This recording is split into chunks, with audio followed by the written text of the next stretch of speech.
Alexa. We've got some really great stuff in there to unpack tonight and over the coming weeks as well. I'm really looking forward to this series. I think it's going to be a great way to finish the year together.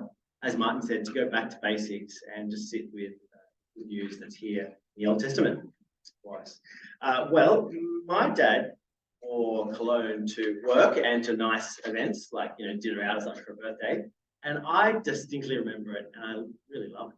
I can smell it now in my memory. One of those childhood things that you remember. It was the blue jupe, if you're wondering, and just smells like sophistication to me. Dad in his suit, in his work car, the work Commodore after work. Smells like dependability and provision. And Ecclesiastes 7 in the Old Testament says, better than fine perfume, even better than blue jupe, is a good name. Better than a fine perfume is a good name. And I don't just mean like my son's great name, which is Herb. I think it's a great name. It's not talking about that though. It's talking about reputation and like the name that you've got for yourself, the name that you think about yourself. Who am I and what am I to everybody, and how people perceive you and how you perceive you. Better than fine perfume is a good name. And we humans are always trying to make names for ourselves. And I wonder about you, the name that you've been trying to make for yourself this last year, how you perceive of yourself, how others perceive of you.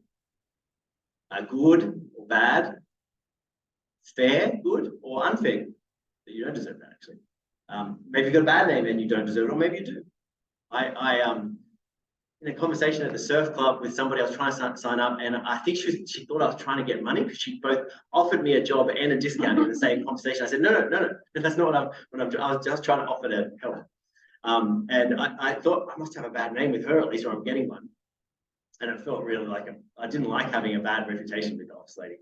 But I wonder what yours is. And it comes up even in this ancient text. 2,000 years ago, it says in Genesis 11, just before where we were reading, it says there's a group of people trying to make a name for themselves.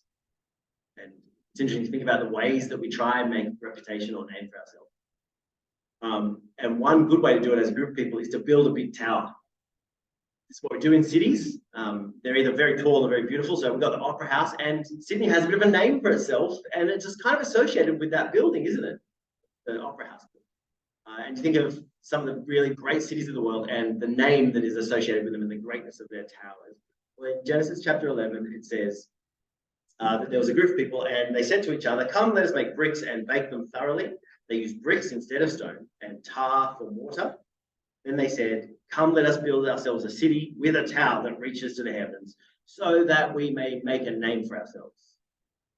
Otherwise, we'll be scattered. But God judges this as the wrong thing to do. We're not supposed to make a name for ourselves, actually. He judges it and he scatters the people. And Genesis 11 there has this half-built tower that's been abandoned, half done.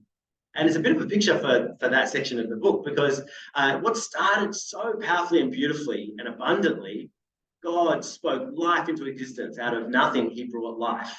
Genesis chapter 1. He spoke and there was light.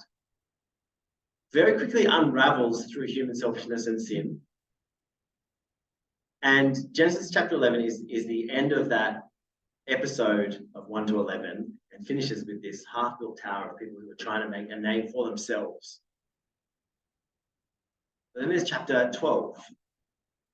A new beginning again. Just as God spoke and made the universe, just as he spoke into darkness and brought light, he's going to speak again and he's going to bring a new thing that brings life. Look, chapter 12, verse 1 says, the Lord said to Abram, go from your country, your people, your father's household, to the land I will show you. God's starting a new thing and he's bringing something out of darkness. Now, it mentions Abram there and a land, and actually this is the start of the nation of Israel. Abraham is the first of that nation, and he's being sent to possess a land, actually. And that's pretty interesting with the terrors that are going on at the moment in our world regarding that land. And I guess I want to say at this point, there's so much that ought to be said and done, and that's it. I can barely imagine a way forward. But that's not a straight line from this text to what should happen today. And I don't want us to be distracted by that and chat with me or someone else afterwards and share reflections and things. But that's not what we're going to be doing. We're not doing a straight line because there isn't a straight line from here to there. And actually, this passage has something, I'd say, I think this passage has something more important than land to talk about. So that's where we're going to go. But I'm not shutting the conversation down. Let's chat about it afterwards if you want to. Hey, how does that work? Or I'll tell you how it works, Blake. I'm interested. The Lord said to Abram, go from your country, your people, your father's household to the land I will show you. God commands, but with the command to go comes a promise. Listen, I will make you, Abram, into a great nation. I'll bless you. And I will make your name, and I'll make it great. It speaks to what we've just heard, unfinished building where people tried to make a name for themselves and God said no. And now God says, it starts with just one person, not a big city, not a big town, one person who's actually very weak, as we'll see lots of different ways, and says, I will make your name and make it great. And you will be a blessing, and I will bless you. I will bless those who bless you, and whoever curses you, I will curse. And all the peoples on earth will be blessed through you. God promises three things to Abram. Well, he commands him, and then he promises three things. I'm going to make you a nation. I'm going to make your name great. And I'm going to bless you and make you actually a flowing conduit of blessing so that all the nations around you are blessed. And you see little glimpses of this to start with, and then it flows out bigger. So one of the glimpses I love when I realized this a few years ago is that Joseph, one of Abraham's descendants, goes to Egypt and there's a famine. And because of the wise counsel of that Israelite, Egypt has food in the famine. And so Abraham's descendants are blessing the nations around Egypt. And then actually it builds even bigger into Solomon and the wisdom that flows into all the world from Solomon. And the world comes to him to get the wisdom. But there is a nation that grows as well, and their name becomes great. And particularly, their name becomes the people of God. It's so special. God is so mighty and to be feared in the Old Testament. And he calls Israel my treasured possession. There's a beautiful promise here that God is making a nation. He's giving a name. My treasured possession, my people, mine. And he's giving blessing to them and through them. That's the promise to Abraham. And as I said, we're not going to kind of trace that through the rest of the Old Testament, but it sets the course for the rest of the New Testament. These are the things that are happening in the Old Testament. And I'd actually say, sometimes when I get stuck in the Old Testament, sometimes you get a straightforward passage as you're reading. I was reading Jeremiah 7 this morning, and it's pretty straightforward. It's clear. It just says some stuff that makes sense about my heart and who I am. But sometimes you come to a passage and it's a little strange and you're not sure what's going on. And I'd say at a point like that, if you find an Old Testament passage that seems obscure to you, it probably relates to God making these people into a great nation, or blessing the name, and or making them a blessing themselves. These are the things, these three things that God is doing in the Old Testament, the story of the Old Testament. But we're not going to stop there because there's an even bigger thing happening in this passage than just setting the course of the Old Testament. This passage also sets the paradigm for the whole of God's people, Old Testament and New Testament, including now, of how to relate to him. Here is, in these verses, the paradigm of how God relates to his people and how his people who are given his name relate to him. He gives life, and we respond with faith. God gives, and we accept by faith. This is how he interacts with his people. When God gives you his name and names you, not the name that you name yourself. I wonder already if you're just pondering, how do you perceive yourself? What's the name you've been given for yourself? I'm going to be this kind of person when I grow up. Still think that sometimes in the next few years. Or the name that maybe your family or the people at work say about you, good or bad. No, God gives you life, and particularly in this passage and for the Christian, gives you a great name to be called his people. And we receive that by faith, to be called his people by faith. And I want to just unpack that idea of receiving a name from God, not from the world, not from you, but receiving a name from God and what it looks like. First of all, when you receive your name from God, it brings life. When you become his people and called his very own and his treasured possession, it brings new life. That's what we see with Abraham and Sarah. He's 75 years old.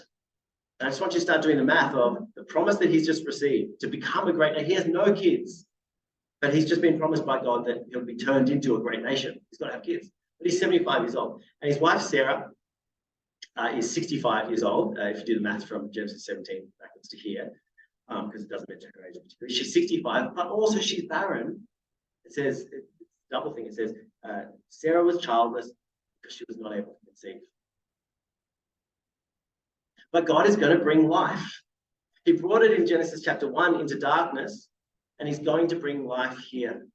And for you too, when he puts his name on you, when you're called Christian, when you're called treasured possession of God, he will bring life to you that is not within you otherwise and wouldn't have come from you.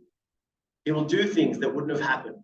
And particularly, he'll bring you into relationship with him, and he will never leave you or forsake you. He'll walk with you wherever you go, and he will walk with you into death and out the other side into heaven. You will be his people, and he will bring life. But secondly, when he calls you his own and gives you a great name, his name, treasured possession, it'll lead to death as well. That's what happens for Abraham. He's told to go from his family and the place that he lives and all the things that he's known as home. He's called out of that. And I say this is the paradigm for the Christian life, as well as for Abraham and the Old Testament way of engaging with God, is he calls us away, and he calls us to die to ourselves. Remember in Romans 6, it talks about that idea of the old self needs to die. The King James says the old man has died. Such a striking phrase. The old Blake that constituted who I was and that was my name is dead. And Jesus says, if anyone would be my disciple, they've got to take up their cross, deny themselves and follow me. He says, whoever would keep their life, if you hold on to it and try and live, you'll lose it. But if you lose it, keep it. It's amazing. Bonhoeffer, Dietrich Bonhoeffer was a German theologian who literally died because of where his faith led him, wrote a book called The Cost of Discipleship, which is trying to come to terms with this idea that to follow God is to die, the cost of discipleship. And he says this, he says, the cross is laid on every Christian. The first Christ suffering, which every person must experience, is the call to abandon the attachments of this world. When Christ calls a person, he bids him come and die. What is it to bear the name of God? It is to come and die, to lay down your desires and where you were shooting for and the things that you thought your life was going to be about. It's to give Jesus lordship in your life. Not you anymore, but to give Jesus lordship now. We die, as God points out in the New Testament, the sins of Bondi and the sins of Australia, the sins of the world, said, they're not for you anymore, Blake. You stay away from those. And sometimes I want them. And sometimes I want to live like the people in Bondi. And there's certain ways that I'm not to live like Bondi. We die as God calls us not to relate to people in a way that serves me, but we've been put there and we've been put in front of those people to serve them and be a blessing, to love our neighbours. We're called to die as we love God above anything else. We're called to die. But remember, when we're called Christian, we're called to life at the same time. A life that is truly life. And as Jesus says in that same passage of Mark 8, he says, why would you forfeit your soul for anything in the world? And so there is a death in being called Christian, being called the name that God gives you, but there is life that is truly life. The third thing that happens when God puts his name on you is that it happens by faith and not by sight. He calls you to great things, true things. For Abraham, it was those three promises. For us, it's life in Christ. But it doesn't always look like it with the things that are in front of us, does it? And so it's by faith and not by sight. Now, this doesn't mean that the Christian life is, as some have described it in the last 2 decades, a blind leap in the dark. I'm thinking particular Richard Dawkins, the atheist.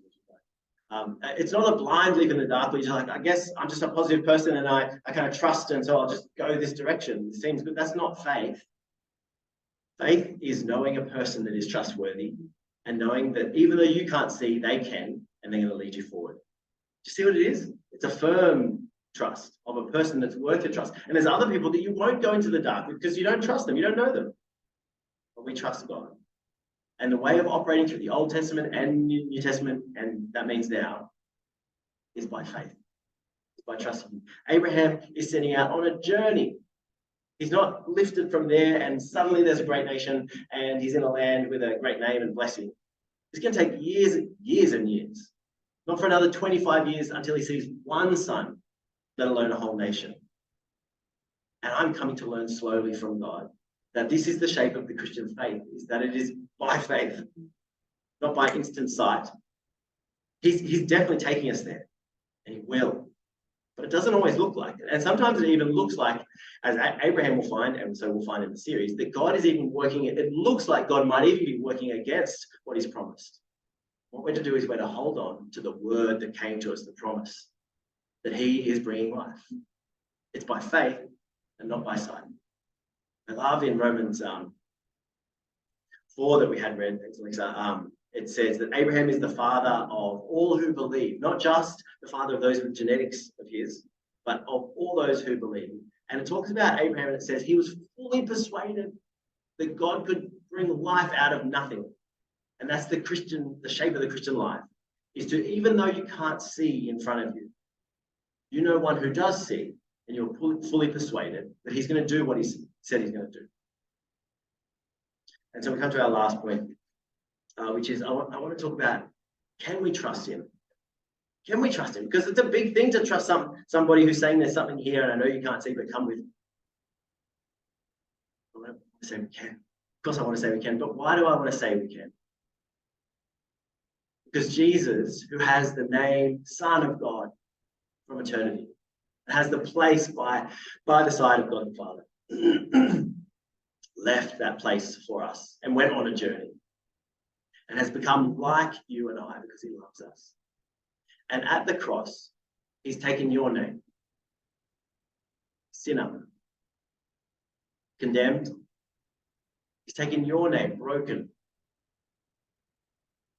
failing, disappointing to God.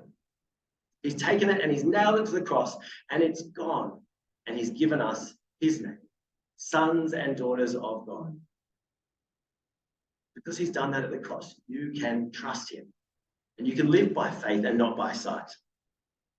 And you can take the first step today. And as I've said, this is the paradigm for the Christian life, that God calls you His own and says, I have life for you. And we respond in faith, not by sight. And I just want to say, as we seek to kind of bring this to bear, that this is the paradigm for becoming a Christian. This is how you become a Christian. It's how Abraham becomes a Christian. But it's also the paradigm for how to live each day as a Christian, to go in faith, to lay down your life today. And even this half an hour, lay down your life this half an hour and take up life this half an hour and find the life that's true. This is the paradigm for becoming a Christian and for walking as a Christian. And this is why we're going to spend 10-ish weeks talking about and looking at Abraham and learning the lessons of life by faith. What does it mean to do it step after step? What does it mean to do it for 25 years before you have your first child, when God promised 25 years ago that you would become a great nation? What is it? What's day 1065 look like? I don't know if we'll get that fine detail, but that's the kind of thing we need to think about. How do you walk by faith? You see it illustrated in good ways and bad ways through Abraham's walk, Genesis 12 to 21. Right now, though, so I'm kind of just want to G us up for the next few weeks. It's really great to walk through this bit. But tonight, I want you to turn away from the names that you've been given and names that you've even given yourself, be they good or bad. But if you've made a name for yourself, I suggest turning away from it, because both good names and bad names are hard to bear. About 10 years ago, someone at a conference, an older minister who I really admired, said, you and Sarah are a bit of a power couple, aren't you? And I thought, ooh, that feels good. I didn't do that because that'd be weird. But that's what it looked like on the inside of my heart. That felt good to be called.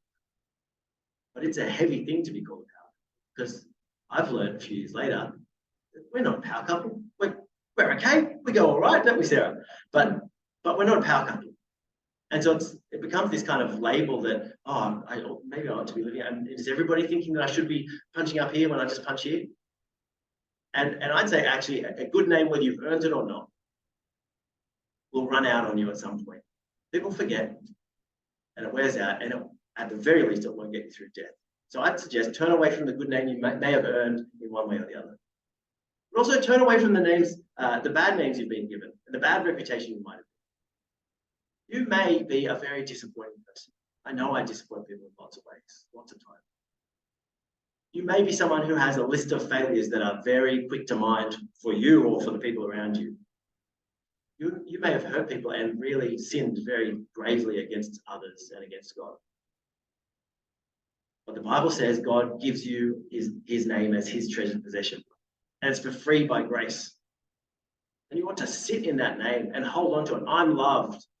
And this life from the name of God and death in the name of God and by faith is what I do in my quiet times each morning. I take hold of the life that is truly life. I tell God, please help me to let go of this stuff. Let me die to myself today, because I find that hard. And I do it by faith, because sometimes I don't feel like it. It's kind of hard, and I don't see it right in front of me. But this is what we do. We grab hold of our name as loved by God, to start the life and each day.